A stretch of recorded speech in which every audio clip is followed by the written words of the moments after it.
Hello friends, नमस्ते। कैसे हैं आप सब? मैं ठीक हूँ, आशा करती हूँ आप सब भी ठीक होंगे। अभी दोपहर का वक्त है और मैं खाना बना रही हूँ। आज मैं खाने में बनाऊँगी फ्रेंड्स एज यूजुअल दाल। और ये दाल मैंने भिगो दी है, और पत्ता गोभी और मटर की सब्ज़ी। पत्ता गोभी तो मैंने बिंदार दी है, लेकिन अभी मटर छीलने बाकी हैं वो। और सुबह आज मैंने नाश्ते में ढोकला बनाया था, उसकी रेसिपी भी शेयर की थी, एक पार्ट भी रह गया। और फिर उसमें सब ये जो बाकी का घोल बच गया, तो इसकी मैं इडली बनाऊंगी बच्चे के लिए। और फ्रेंड्स ऐसे ही है, वो लेके नहीं ऐसे ही। और अभी ना कल मेरे फ्रेंड्स के यहाँ वो था, क्या वो माता जी को चुनरी चढ़ाने गए थे। तो मतलब कोई लोग तो ऐसे साधा मतलब कि जाके चढ़ा के आ जाते ऐसे, लेकिन इन्होंने खूब तो सेट चढ़ा है।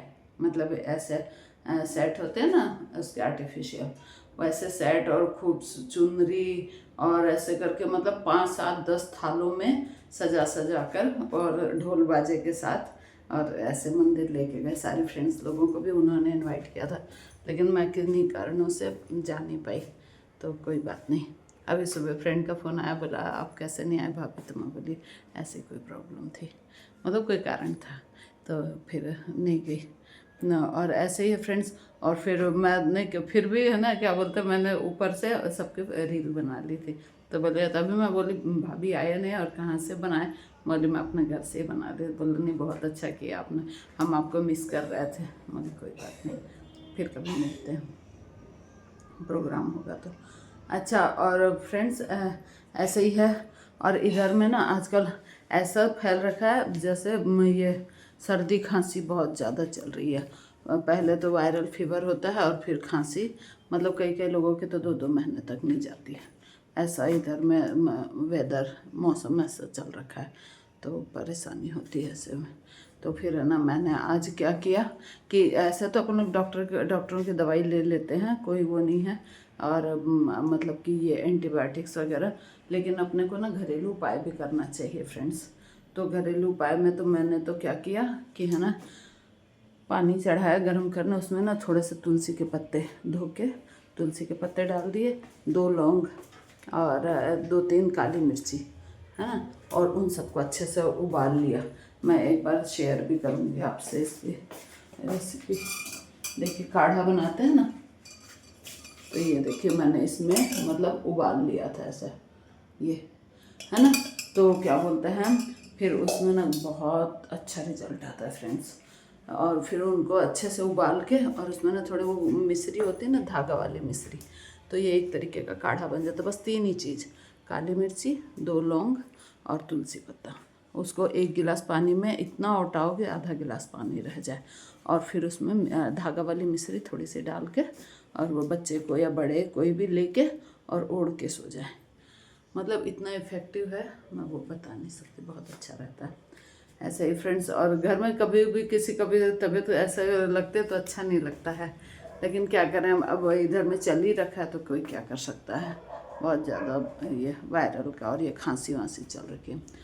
ऐसे ही फ्रेंड्स, और बस अब 2 3 दिन तो बीते जाने वाले, क्योंकि बच्चे जाएंगे तो उन लोगों के लिए कुछ कुछ मिठाई वगैरह, वैसे तो लड्डू मैंने बना दिए पहले से ही, बाकी फिर भी उनके साथ कहीं आना जाना और भी जो भी है।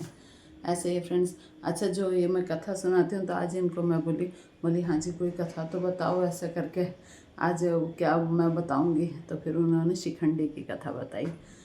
शिखंडी इसमें मतलब कि है ना, महाभारत में आती है इनकी कथा। ये पिछले जन्म में क्या थे, वो इसकी काशी नरेश की पुत्री थी अम्बा। उनके 3 पुत्रियां थीं, अम्बा, अंबिका और अम्बालिका। तो जब इनके 2 भाई हुए सत्यवती से, चित्रांगद और विचित्रवीर्य, तो उन्होंने मतलब कि ना उससे शादी, उनका जब स्वयंवर हो रहा था, तो ये गए और बल से ही उनको मतलब लेके आ गए। कौन? भीष्म पितामह। चूँकि मैंने आपको बताया था ना कि भीष्म पितामह जी उसके साथ बंधे हुए थे कि कर्तव्य से, वो सिंहासन के प्रति।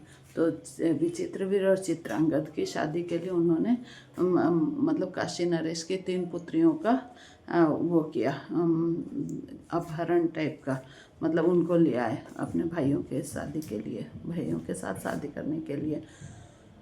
तो फिर क्या हुआ कि उनमें जो बड़ी कन्या थी काशी नरेश की, अम्बा उनसे, राजा शाल्व से प्रेम करती थी और वो सोचती थी कि मैं उन्हीं से शादी करूँगी।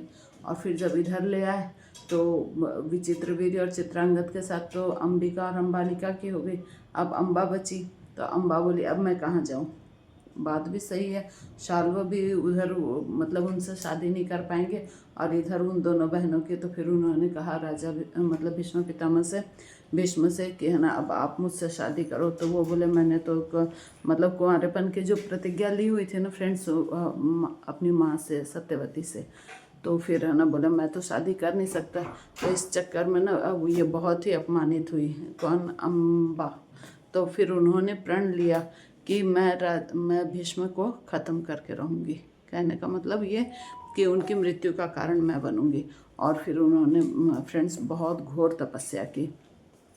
तपस्या करने के बाद फिर है ना शिव जी से उन्होंने पुरुषत्व की प्राप्त किया वरदान से। फिर वो अग्नि में समाहित हो गई।